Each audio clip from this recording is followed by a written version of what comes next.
Today is December 12th, 2022. This is my update for Russian military operations in and around Ukraine. And as I like to do, let's take a look at the map. This is liveuamap.com. It is extremely pro-Ukrainian, so keep that in mind when you look at it. Everything in red, that is controlled by Russia. This map being pro-Ukrainian is even counting Crimea as Russian occupied, despite having organized a referendum to join the Russian Federation all the way back in 2014. They're talking about artillery duels back and forth over the Dnieper River around Kherson City. Ukraine has not been able to assert control over Kherson City administratively. Militarily, yes, they're in and around the area. Restoring utilities and actually making it livable is not realistic at this point. Odessa has been hit hard by Russian strikes. Power is out there. That is not mentioned on this map. I'll get to that in just a moment. They're showing strikes at Melitopol.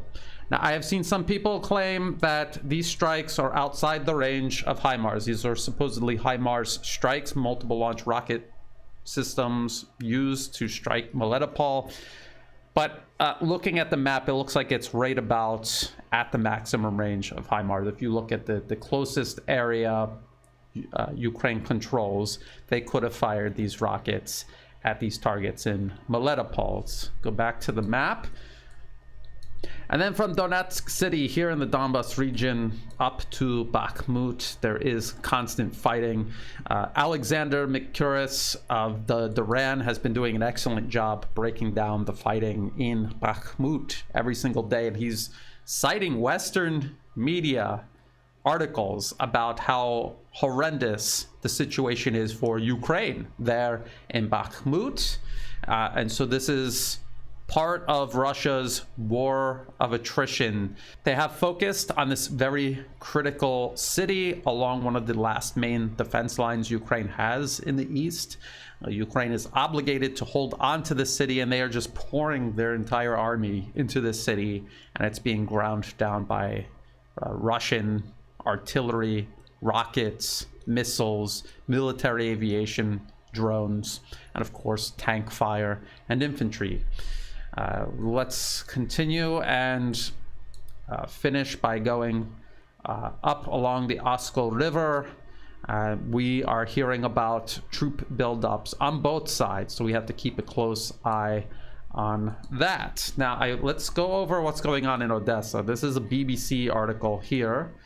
Ukraine war, Odessa, Melitopol under attack. And it's in this BBC article, and the link will be in the video description below, that explains how the power is out in Odessa, how Russia continues carrying out these large-scale strikes on Ukraine's power grid nationwide. This is something that they do every week, every other week, several times a week.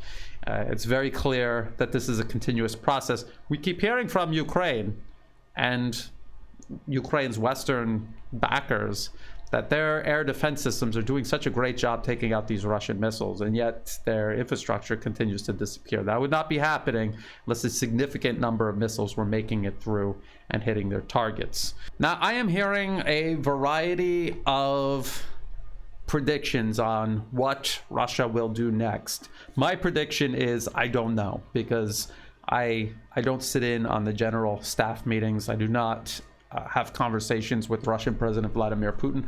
I have no idea what they will do.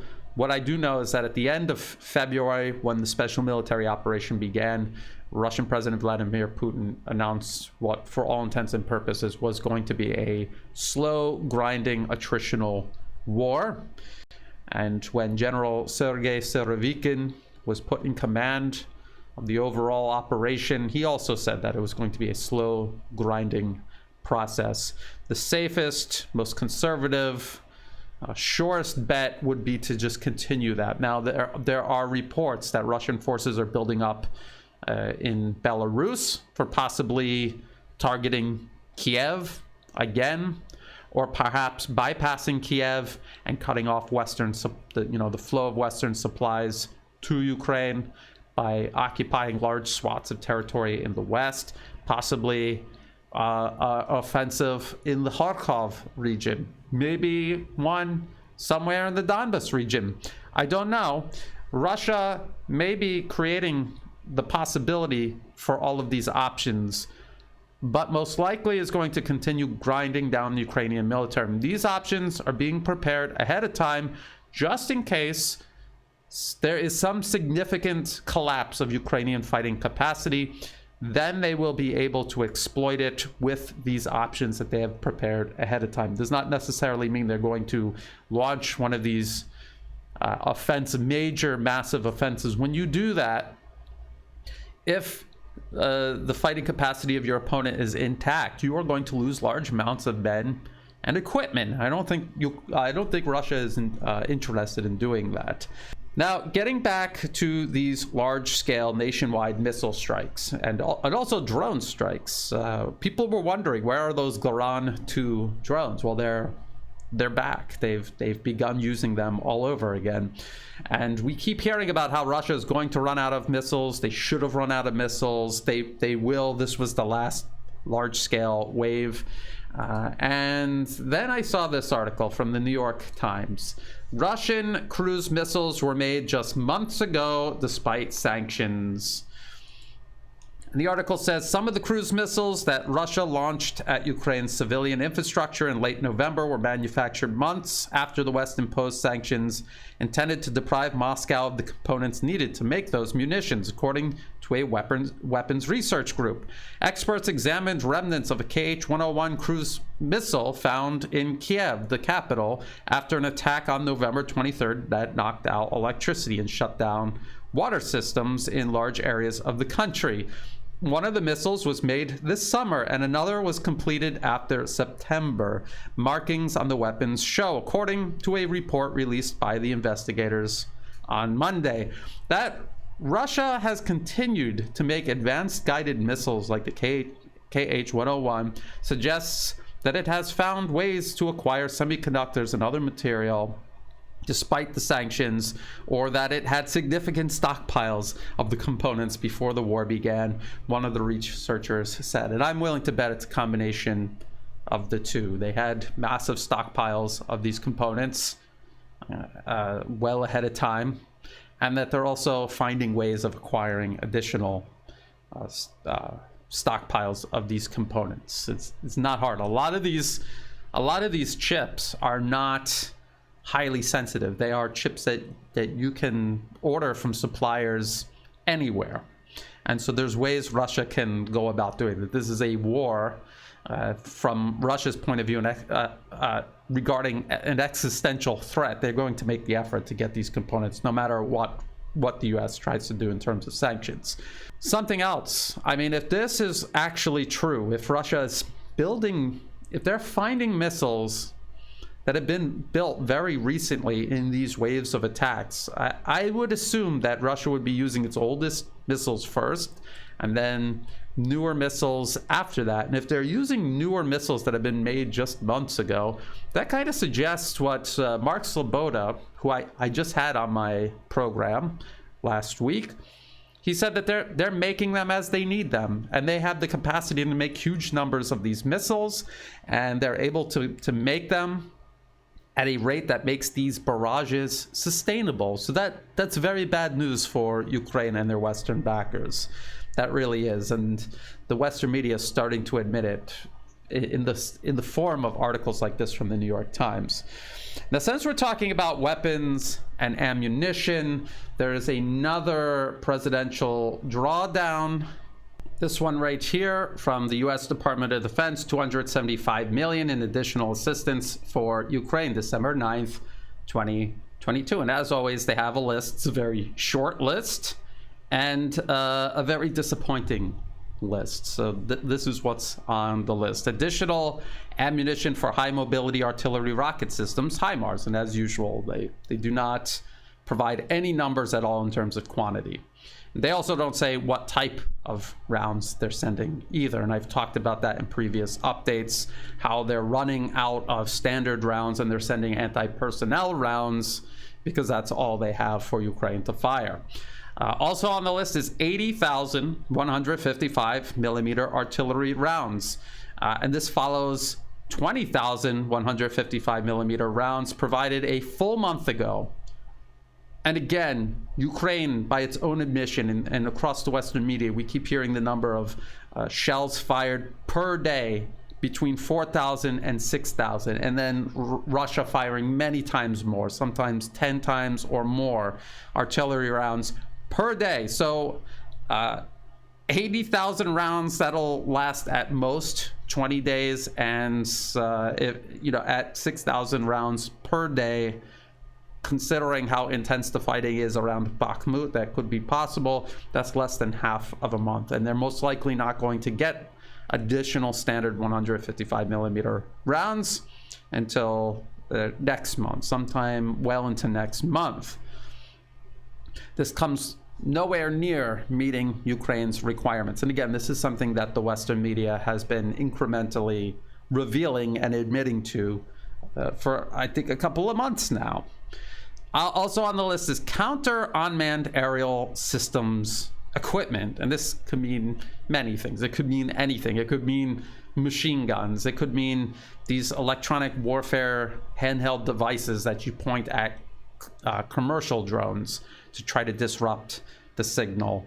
And considering how prevalent these drones now are on the battlefields, they're not providing a quantity. I highly doubt it's a large amount of these systems, and so it's going to make very little difference.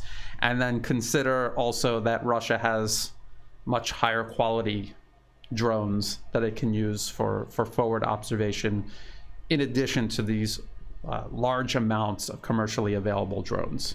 Counter air defense capability. Again, this could mean anything. They did not explain what it is. It could be something meant to help Ukraine evade Russian air defense systems. I mean, it suggests that it's an anti-Russian air defense system. It could be some sort of system to destroy their systems. Who knows? They don't talk about it. The media is not talking about it, so it must not be anything all that impressive.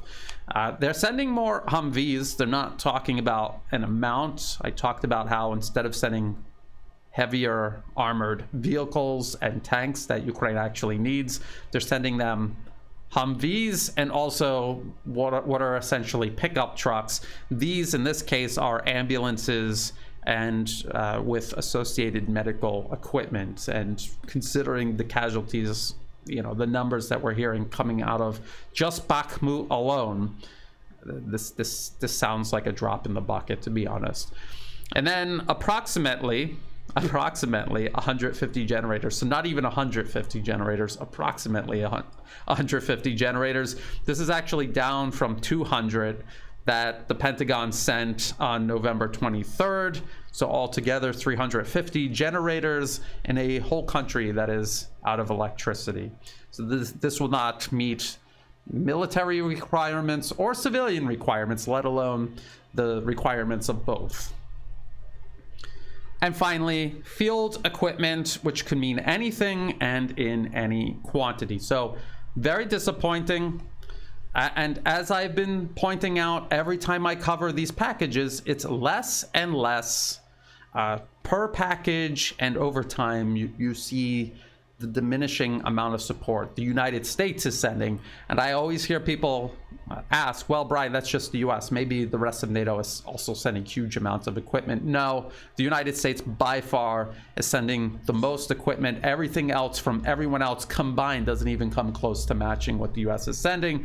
And as you can see, the US is running out of aid to send. So taken together, we can see that Western stockpiles of weapons, warehouses full of equipment, all of these things are being emptied out and sent to Ukraine, and they really don't have anything else that they can send now, that they have available that they can send now. They're out of that type of support. So some people might say, well, Brian, this is the United States. It's the arsenal of democracy. You remember in World War II how the US was in total shambles at the beginning of the war, and then they mobilized and they got their industry rolling, and then they were able to outproduce the Germans and the Japanese. Well, That was then, this is now. That's not what's happening now. And so we have some insight on what the US is planning on doing over the next couple of years, the next 2 or 3 years, maybe 2 to 5 years, their procurement process. And it comes to us in the form of this article from Breaking Defense. House Senate Defense Authorizers agree to multi-year munitions buys. Lockheed Martin, Raytheon stand out as potential beneficiaries of the legislation with a variety of their programs on the weapons list. However, defense appropriators ultimately control the purse string. So this is just something they're talking about. They have to get the funding for this. So this is just the first step of many just to get this rolling. But let's look at the article again. Again, there is a list here of quantities. And when people look at this, they might be hoping that this is, you know, what they plan to produce per year and acquire per year. But no, this is total for multi-year procurement. And the article says the U.S. military services are a step closer to having the authority to award non-competitive multi-year contracts to refill the nation's dwindling munition stockpiles and purchase additional launchers such as the M142 High Mobility Artillery Rocket System, HIMARS. When we break down these numbers, just keep in mind this is over the course of several years. This is not what they will be getting per year. This is what they will get in total after the procurement process is completed. And each one of these is not, you know, over 1 or 2 years. Some of them can be for as much as 7 years or more. So let's go over the list here. It talks about the Javelin anti-tank missile and the Stinger anti-aircraft missile. The US sent huge numbers of these to Ukraine.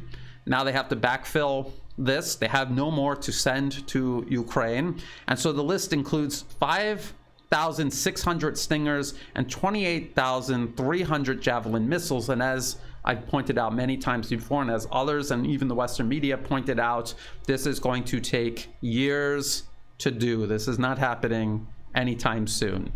It also lists 700 HIMARS launchers and 106,000 guided multiple launch rocket systems. And these are the rockets that HIMARS and the M270 launcher fire.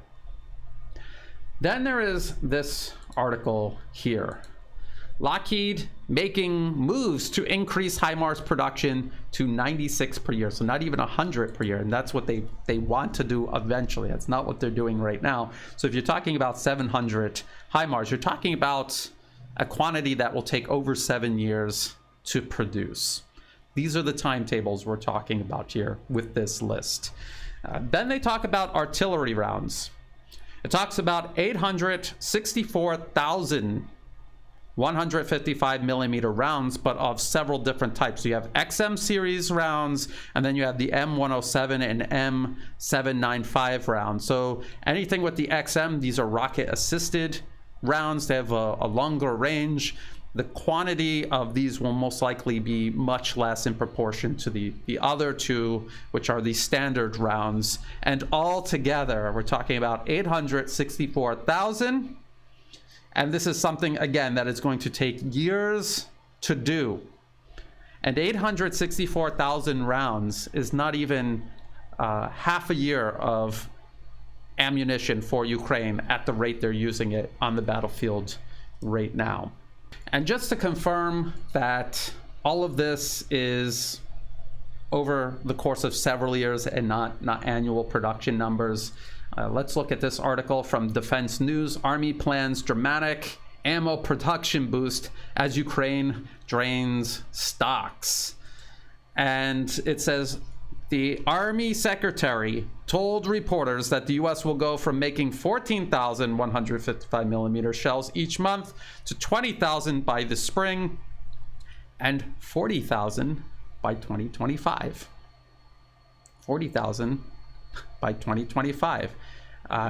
Even by 2025, if they are making 40,000 rounds per month, Ukraine is using anywhere between 122,000 to 182,000 per month. So you can see this doesn't even come close to meeting Ukraine's needs, and it will be years before they're able to, if they're able to. This procurement process that we're watching unfold, which is only in the first of many steps to even actually get to the process of making these weapons and ammunition, this is an illustration of the shortfall of Western support for Ukraine. They cannot do it. They are not doing it. They will not be doing it. That is what they're telling you. What Ukraine needs will not be available for years to come, and there are no plans right now that I have seen to make available the amount of weapons and ammunition that Ukraine is going through since this started in late February. What about Russia? So this is the situation Ukraine's in. They're out of everything, and they're not going to be getting anything in significant quantities anytime soon. What about Russia? Well, we don't know. We don't know. I don't have the numbers available to me. Their defense industry is not built for profit with listed corporations. It is state-owned, and they make what the state tells them to make. So we don't know. We keep hearing about how Russia is running out of missiles, for example. We kind of talked about this already. And they keep saying that before another wave of 50, 60, even sometimes 100 missiles strike targets all across Ukraine. And then we read articles about how Russia may possibly be building these missiles as they need them for these barrages. That is an incredible capacity that way outstrips anything the West is doing or is capable of doing. And it's maybe not on a technical basis, but a structural basis. The U.S. arms industry, the West's arms industries collectively are for profit. They will not invest in production lines, facilities, research and development that will cut into their profit margins. And this is the result. This is what you get. We keep hearing about how Russia is going to be running out or already is running out of artillery shells. And yet, even right now in Bakhmut, we are reading Western accounts of how badly outgunned Ukraine is in terms of artillery. So one thing we know for absolute certain is that at the very least, Russia had much, much larger stockpiles of both heavy weapons and ammunition, much larger than the US and its allies across Europe, and also larger than anything Ukraine had available at the time. So their stockpiles were prepared for this type of warfare. Their military was prepared for this type of warfare. They have the type of weapon systems you need for this high volume of artillery, rocket, missile, tanks, aviation, everything that you can think of. They emphasize quantity as well as quality. So we can almost assume that their military industrial capacity has also been designed for this type of intense, protracted, large-scale warfare. We can almost assume that. Russia's military industrial complex, again, it's state-owned. It makes whatever it's told to make based on what the Ministry of Defense thinks it will need and the types of wars that it believes it may or may not fight in the near future. To a certain extent, that happens in the West, but instead of Washington telling the arms industry what to do, the arms industry actually has a disproportionate amount of influence over Washington. So everything is backwards, everything is done for profit, and when you introduce this structural, what is essentially corruption, into the mix, this is what you get. This is why corruption is universally seen as bad. It creates problems for everyone and everything else. Finally, let's talk about we're talking about the situation on the ground. We're talking about the weapons and equipment that the U.S.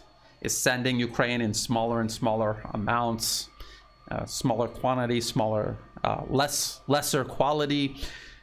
Let's talk about the political implications of this conflict. Let's look at this Newsweek article It's an opinion piece.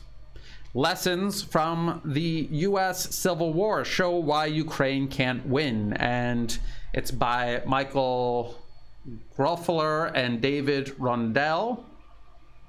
And David Rundell, he's a former chief of mission at the American Embassy in Saudi Arabia. And Michael Groffler, he is a former political advisor to U.S. Central Command, and he served 15 years in Eastern Europe and the former Soviet Union. So these aren't nobodies. These are people who have extensive experience in the U.S. government. Newsweek is not a pro-Russian propaganda platform, and these two men are not Russian propagandists. And yet they are saying things that I have been saying for months, if not years, about this conflict. And I am labeled a Russian propagandist. Ironically, also by Newsweek, is this article. Tulsi Gabbard, Rand Paul placed on list of Russian propagandists by Ukraine.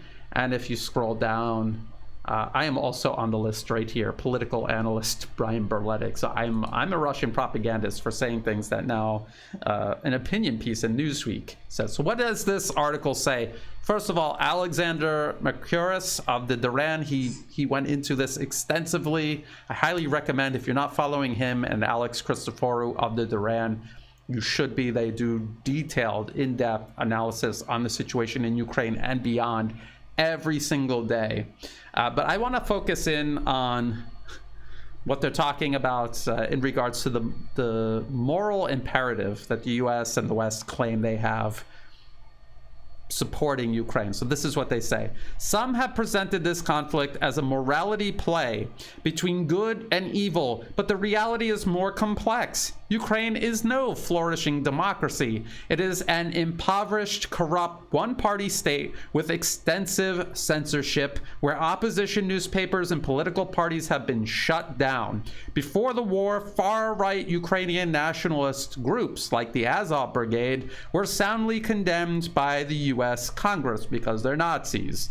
Kiev's determined campaign against the Russian language is analogous to the Canadian government trying to ban French in Quebec. Ukrainian shells have killed hundreds of civilians in the Donbas, and there are emerging reports of Ukrainian war crimes.